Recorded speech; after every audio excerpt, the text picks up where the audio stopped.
형제들아, 너희가 알지 못하여서 그리하였으며 너희 관리들도 그리한 줄 아노라. 그러나 하나님이 모든 선지자의 입을 통하여 자기의 그리스도께서 고난받으실 일을 미리 알게 하신 것을 이와 같이 이루셨느니라. 그러므로 너희가 회개하고 돌이켜 너희 죄 없이 함을 받으라. 이같이 하면 새롭게 되는 날이 주 앞으로부터 이를 것이요 또 주께서 너희를 위하여 예정하신 그리스도 곧 예수를 보내시리니. 사람이 자꾸만 얘기를 들으면 그렇게 생각이 되잖아요. 그죠?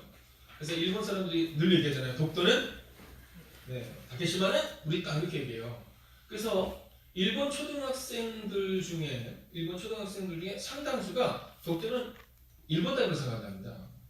그래서 한국을 좋아하지만 참 한국 사람들은 양심이 없다고 생각하는 게 자기들 땅에 들어와 있다고 생각해서 그런다는 거예요. 근데 그 아이들이 중학생이고 고등학생이니까 일본 사람들이 많은 부분들이 독도는 원래 일본 땅인데 이렇게 생각을 한다는 거죠. 여러분 그게 무서운 겁니다. 자꾸 얘기하는 거. 여러분 교회도 마찬가지예요. 자꾸 얘기하는 게 중요해요. 오늘 제목입니다. 새날이 열릴 것입니다. 여러분 자꾸 얘기하면 새날이 열려요. 옆사람 이렇게 인사하겠습니다. 당신에게 새날이 열릴 것입니다. 새날이 열릴 것입니다. 저희 집에서 제가 요즘 연예인을 닮았다고 얘기를 자꾸 들어요. 근데 처음에 들었을 때는요 그냥 웃으면서 들었는데 지금은 진짜 닮은 것 같아요. 그래서 막 모자도 똑같이 써보고 막 그래요. 강호동이 딱 나면 우리 아빠다 이렇게 얘기해요. 근데 처음에는 그냥 웃고 마는데 지금은요 왠지 비슷한 것 같아요. 그리고 저희 아이들이 뭐냐면 아빠 요즘 행동도 강호동이랑 비슷해져가는 것 같아요 이렇게 얘기해요. 백종원이라는 사람이 나면 아빠 같아 이렇게 얘기하거든요. 아빠가 이렇게 행동도 비슷해요 막 이렇게 얘기를 합니다. 그래서 요즘에는 제가 강호동이 딱 나오면 왠지 굉장히 친근한 느낌이 들어요. 나랑 같은 사람이 또 나왔네 이런 말이 들거든요. 자 이건 우스갯소리 같지만 말의 힘이라는 겁니다. 말의 힘. 그래서 저는요 오늘 우리가 다시 한번 역사에게 인사하기로 하는데 이렇게 인사하세요. 당신에게 거룩한 부흥이 일어날 것입니다. 선포할까요? 당신에게 거룩한 부흥이 일어날 것입니다. 할렐루야. 여러분 부흥이라는 것은 특별히 하나님께서 우리 가운데 사람이 많아진 걸 부흥이다 이런 표현을 써본 적이 없습니다. 성경은 사도행전에도 보면 사람들이 많아졌다, 날마다 믿는 사람이 더했다 이렇게 얘기하지 사람이 많아지는데 부흥했다 이런 표현을 쓰지 않아요. 부흥이라는 표현을 언제 쓰냐면 우리의 영적인 부분이 새로워지는 거고요, 구별되는 거고요, 그리고 하나님의 이름으로 변화를 받는 것, 이것을 부흥이다라고 말하고 있다는 겁니다. 자, 오늘 이스라엘 백성들은 그 부흥의 의미를 참으로 알고 있는 사람들이었습니다.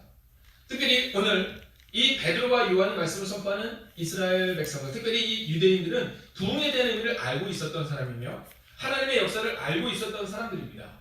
근데 오늘 알고 있었던 이 유대인들에게 베드로와 요한은 아주 재미난 이야기를 합니다. 여러분 17절을 같이 한번 읽어볼까요? 함께 했습니다. 시작! 너희가 알지 못하여서 그리하였으며 너희 관리들도 그리한 줄 아노라. 아멘. 자, 오늘 베드로와 요한이 뭐냐면 너희가 알지 못해서 그렇다. 무지를 지적하고 있는 겁니다. 여러분 우리가 하나님을 안다라는 것은 뭐냐면요. 두 가지가 있습니다. 하나는 우리가 하나님을 모른다 라는 겁니다. 우리는 무지하다. 왜냐하면 하늘에 계신 하나님을 우리가 감히 알 수 없는 겁니다. 그래서 우리는 하나님을 모른다. 이게 신학적인 정의인 겁니다. 근데 두 번째 정의는 뭐냐면 우리가 하나님을 안다. 유한한 우리는 무한한 하나님을 알 수 없지만 그럼 어떻게 아냐? 우리가 하나님을 아는 이유는 성경을 통해 알 수 있다라는 겁니다. 함부로 내가 하나님을 알아요 라고 말할 수 없습니다. 왜냐하면 유한한 우리가 어떻게 하나님을 알 수 있겠습니까? 그러나 또한 우리가 하나님을 모른다라고 말할 필요도 없습니다. 왜냐하면 성경을 통해 하나님이 누구이신지를 우리가 말씀해 주신다는 거죠. 근데 누구보다도 성경을 잘 배우는 이 유대인들에게 오늘 베드로와 요한은 뭐냐면 너희가 알지 못해서 예수를 십자가에 못 박았다 이렇게 얘기해 줍니다. 자, 이게 뭘까요? 베드로가 혹은 요한이 유대인들을 조롱하기 위해서 얘기하는 걸까요? 아닙니다. 그들은 진지하게 얘기하는 겁니다. 너희가 하나님은 알았지만 누구를 몰랐다? 예수님은 몰랐다는 겁니다. 그래서 너희가 예수님을 못 박았다는 겁니다. 여러분 교회에도 이런 분이 있습니다. 교회에는 성부, 성자, 성령이라고 말하는 삼일체 하나님이 있습니다. 여러분 태초에 하나님이 천지를 창조하시는데 천지를 창조하실 때 단수형으로 쓰여지지 않습니다. 복수형, 즉 하나님과 예수님과 성령님이 그래서 같이 있었다는 거고요. 또한 요한복음을 보면 태초에 예수 그리스도께서 말씀으로 그곳에 있었다고 분명히 기록하고 있습니다. 여러분 이사야서를 보면 또 구약성경을 보면 반복적으로 하나님과 예수님과 성령님에 대해 얘기합니다. 그러나 오늘 유대인들은 오직 하나님에 대해서만 알고 있다고 말하는 겁니다. 그들을 향해서 이렇게 말하죠. 너희가 무지했기 때문에 예수를 못 박았다. 너희의 잘못이 아니다. 이제부터 알면 된다. 여러분 교회도 이런 분들이 있을 수 있습니다. 교회는 다니지만 목사이지만 장로이지만 권사이지만 집사이지만 여성의 회장이지만 남성의 회장이지만 여러분 중요한 역할을 맡고 있지만 하나님을 잘 알지 못하는 사람들, 하나님의 뜻을 잘 알지 못하는 사람들, 하나님의 마음은 우리가 십자가에서 예수님처럼 죽기를 원하시거든요. 여러분 이번 사순절 때 선포되는 말씀을 한번 따라해 주시겠어요? 교회는 십자가 지러 오는 것입니다. 여러분 교회는요 대적과 교회 오는 것이 아닙니다. 십자가 지러 오는 것입니다. 여러분 만약 여성교 회장님들 남성교 회장님들 가운데 만약에 이 말씀을 기억한다면 장로님 권사님 집사님 가운데 이 말씀을 기억한다면 여러분 교회는요 너무나도 멋진 곳이 될 거예요. 오늘 특별히 이 유대인들에게 너희가 예수님을 알지 못해서 그랬으니까 이제 예수님을 분명히 알아라 이런 얘기를 하고 있는 거예요. 교회는 다니는데 교회에서 하나님은 뭐예요? 사랑이시잖아요. 너희가 뭐 할 때 제자인 줄 알리라? 사랑할 때 제자인 줄 알리라. 근데 자꾸만 잊어버리잖아요. 오늘 어쩌면 예수님을 알지 못했던 이들에게 너희가 무지했기 때문이라고 말하는 것처럼 오늘 하나님은 우리가 분명히 알기를 원하세요. 여러분 성경을 분명히 아시고 알지 못하는 신앙생활로 인생을 끝내는 것이 아니라 하나님을 분명히 깨닫게 되는 은혜가 여러분과 저에게 있기를 주의 이름으로 축원하겠습니다. 여러분 18절을 같이 한번 읽어볼까요? 함께 했습니다. 시작. 그러나 하나님이 모든 선지자의 걸 통하여 자기의 그리스도께서 고난을 되시기를 미리 알게 하신 것을 이와 같이 이루셨느니라. 아멘. 근데 오늘 왜 이렇게 성경을 작게 읽으시는 거죠? 네. 박영 목장님 굉장히 오랫동안 아프셨는데 박영 목장님보다 더 작게 읽으시는 분도 있으신 것 같아요. 네. 다시 한번 18절 하나님의 말씀 여러분 크게 읽으면 같이 함께 했습니다. 시작. 그러나 하나님이 모든 선지자의 입을 통하여 자기의 그리스도께서 고난 받으시기를 미리 알게 하신 것을 이와 같이 이루셨느니라. 아멘. 여러분 그리스도를 뭐라 하냐면 하나님의 그리스도 이런 표현을 쓰고 있는 겁니다. 여러분 소유격을 쓰고 있는 거죠. 하나님이 사랑하는 하나님과 함께하는 하나님과 하나된 그리스도. 여러분 이 그리스도의 고난을 미리 예언하셨다는 겁니다. 여러분 이것을 주목하셔야 돼요. 그리고 뭐라 그래요? 예언이 이루어졌다는 겁니다. 이루어졌다. 예수 그리스도를 향해서 고난이 이루어졌다는 거예요. 왜요? 고난이 이루어져야 십자가의 은혜가 이루어져야 구원이 임하기 때문이에요. 오늘 저는 지난번에 여성 회장님들에게 말씀드린 게 있어요. 그게 뭐예요? 소멸의 은혜입니다. 소멸의 은혜. 없어져야 돼요. 여성의 임원들이 없어져야 돼요. 여성의 임원들의 내 뜻도 내 생각도 없어지면 목사의 뜻이 없어지면 장로의 뜻이 없어지면 권사의 뜻이 없어지면 그리고 오직 하나님의 뜻만이 드러나면 여러분 그러면 역사가 나타난다는 거죠. 오늘 예수님을 향한 예언은 뭐냐면 고난이었어요. 우리는요 뭔가 목사가 되면 좋은 자리에 있고 싶어하는 모습이 저한테도 있는 것 같아요. 다른 분 말고 저에게는. 여러분 장로가 되고 권사가 되고 집사가 되면 뭔가 내가 중요하다고 얘기하는 부분들이 자꾸 생겨요. 근데 오늘 예수 그리스도를 향한 예언은 뭐였냐면 고난에 대한 예언이었어요. 저는 오늘 여러분에게 믿음으로 선포합니다. 여러분 하나님의 영광에 이르기 전 먼저 주님이 우리 가운데 약속하시고 예언하신 고난에 동참하시기를 주의 이름으로 축원하겠습니다.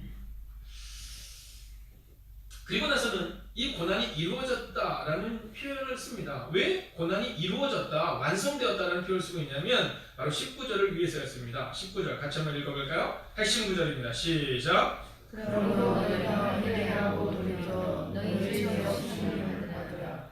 너희가 살면 새롭게 되는 날이 주 앞으로부터 이룰 것이고. 아멘. 할렐루야. 여러분 만약 오늘 19절에 기록한 것처럼 돌이키면 회개하고 돌이키면 새날이 이를 것이라는 겁니다. 그리고 우리가 회개하면 우리의 죄가 사라진다라는 것이죠. 오늘 우리가 분명히 기억해야 되는 이 핵심 구절은 뭐냐면요. 새날이 열리는 것은 주님이 주신 것이요. 새날이 열리는 것은 우리가 회개하고 그분을 받아들일 때 가능하다는 겁니다. 오늘 우리 가운데 왜 역사가 나타나지 않느냐? 내가 역사를 이루기 위함입니다. 오늘 본문의 말씀을 잘 보십시오. 주 앞으로부터 이룰 것이요. 여러분 새날은 내가 만드는 것이 아니라 내가 회개할 때 하나님이 만드신 겁니다. 부흥도 마찬가지입니다. 부흥은 내가 이루는 게 아닙니다. 내가 노력하고 내가 하나님께로 나아갈 때 만약 나의 뜻이 하나님께 맞는다면 하나님이 부흥을 일으키시는 거예요. 하나님 오늘 우리 가운데 부흥을 주세요 라고 말씀하시고 기도하셔야 합니다. 여러분 오늘 행복의 교회에서는 올 한 해 200명을 목표로 기도하시는 분이 있으시고요. 500명을 목표로 기도하시는 분이 있으세요. 그분들은 이렇게 기도합니다. 하나님 200명의 사람들이 올 수 있을 만큼 먼저 기도하는 그 영혼이 제가 사람을 섬기는 그 부흥을 허락하시고 그리고 그 기도하신 그분이 저를 통하여 제 주변에 있는 사람들이 사람을 섬기는 은혜를 허락하옵소서. 여러분 생각해 보십시오. 만약에 우리 교회에 있는 재적을 제외하고 약 출석이 한 100여 명이 좀 안 되는 사람들이 한 명을 섬길 수 있는 부흥이 우리 가운데 일어난다면 여러분 그러면 정말로 200명의 영혼이 세워질 수 있겠죠. 은혜교회 가운데 올해 30명의 목표를 가지고 있을 때 지금 열심히 하는 성도들이 한두 명을 섬길 수 있는 은혜가 있다면 여러분 그러면 이 자리가 가득 차는 하나님의 은혜가 임하게 될 거라는 겁니다. 여러분 주님이 하시겠지라는 거 맞는 얘기입니다. 그러나 반만 맞는 얘기입니다.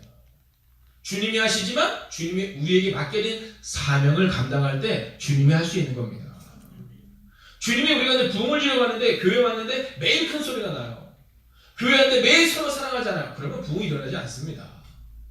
주님의 뜻대로 우리가 사랑하고 우리가 섬기고 우리가 헌신하고 우리가 고난 가운데 동참하고 그때 하나님의 역사가 우리 가운데 일어난다. 즉 주님으로부터 부흥의 날이 새날이 이르게 될 것이라는 겁니다. 여러분 저는 오늘 여러분의 가정을 믿음으로 선포하겠습니다. 여러분의 가정 가운데 여러분의 교회 가운데 하나님의 거룩한 부흥이 새날이 임할 것입니다.